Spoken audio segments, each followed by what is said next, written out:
Collegium प्रणाली में जज ही जजों की नियुक्ति करते हैं। एक बार फिर जस्टिस डी.वाई. चंद्रचूड़ यानी धनंजय यशवंत चंद्रचूड़ ने फिर से एक बार सुर्खियों में है। उन्होंने एक सम्मेलन में किरण रिजिजू के साथ अपने कॉन्फ्रेंस में उन्होंने ये कहा है कि किस प्रकार से उन्होंने कहा है कि निस्संदेह ऐसा है कि मुझे करीब 43 साल तक प्रैक्टिस करने का मौका मिला है और कॉलेजियम सिस्टम से पहले और बाद में भी मैं रहा हूँ, इसलिए मैं जानता हूं कि पहले और बाद में नियुक्ति की प्रक्रिया क्या थी। मुझे लगता है कि कुल मिलाकर कॉलेजियम प्रणाली दोनों हिस्सों को आपस में सर्वश्रेष्ठ तरीके से जोड़ती है। आपके पास उचित चयन है। हाई कोर्ट में जजों की नियुक्ति को ही ले लीजिए। हाई कोर्ट में कॉलेजियम विविधता, लिंग, अन्य बातों को ध्यान में रखते हुए सर्वश्रेष्ठ उम्मीदवारों का चयन करता है और फिर वे रिक्तियों के लिए सर्वश्रेष्ठ संभावित उम्मीदवारों का चयन करते हैं। कुछ प्रतिष्ठित वकीलों को जज का पद लेने के लिए राजी करना भी एक कठिन काम है। मेहनत करने के बाद सिफारिश की जाती है, फिर सुप्रीम कोर्ट में अपना नाम भेजा जाता है। सुप्रीम कोर्ट उस पर पुनर्विचार करता है। हाई कोर्ट स्तर और सुप्रीम कोर्ट स्तर पर कार्यपालिका से टिप्पणियां भी मांगी जाती हैं। और वो आगे भी कहते हैं कि यदि आप इसे बहुत बारीकी से देखेंगे तो आप पाएंगे कि कॉलेजियम प्रणाली वास्तव में कार्यपालिका और न्यायपालिका दोनों के विचार प्राप्त करती है। इसमें सिर्फ इतना ही कहा गया है कि एक बार नाम कार्यपालिका के पास जाने के बाद अगर कोई आपत्ति है तो उसे कॉलेजियम के पास भेजा जाएगा। कॉलेजियम द्वारा यह आपत्तियों पर विचार करने के बाद ही नियुक्ति होनी चाहिए।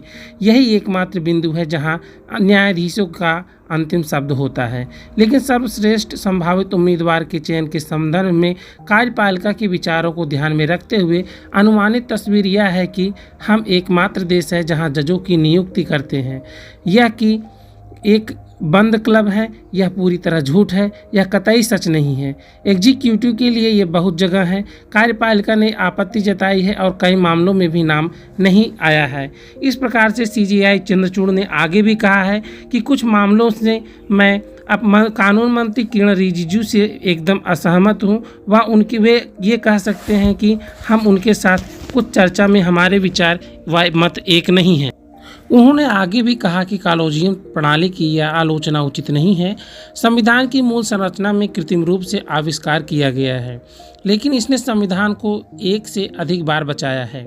कॉलेजियम प्रणाली को भी आप आविष्कार कह सकते हैं, लेकिन मुझे लगता है कि इसे न्यायपालिका को मेरी राय में बचा लिया है। मुझे नहीं लगता कि कृत्रिम आविष्कार सही है। यदि आप अनुच्छेद 124(2) को देखें तो यह कहता है कि राष्ट्रपति सुप्रीम कोर्ट और हाई कोर्ट के चीफ जस्टिस के परामर्श से जजों की नियुक्ति करेगा।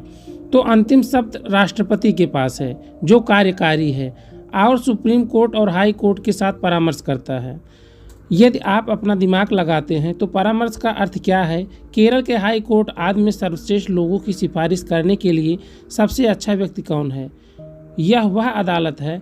स्थानीय हाई कोर्ट और सुप्रीम कोर्ट सुझाव देते हैं कि कौन से अच्छे नाम हैं और फिर उन्हें औपचारिक रूप से नियुक्त किया जाता है।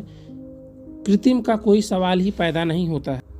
उन्होंने आगे ये भी कहा है कि अगर किरण रिजिजू से साथ हमारी कोई असहमति तो हम यही कहेंगे कि कार्यपालिका और न्यायपालिका में जो भी मतभेद हैं वो मतभेद नहीं होना चाहिए, क्योंकि संविधान किसी भी मामले पर पूरी तरीके से स्पष्ट है और हमें संविधान को लेकर ही चलना चाहिए जब तक कि कोई इसमें संशोधन ना हो।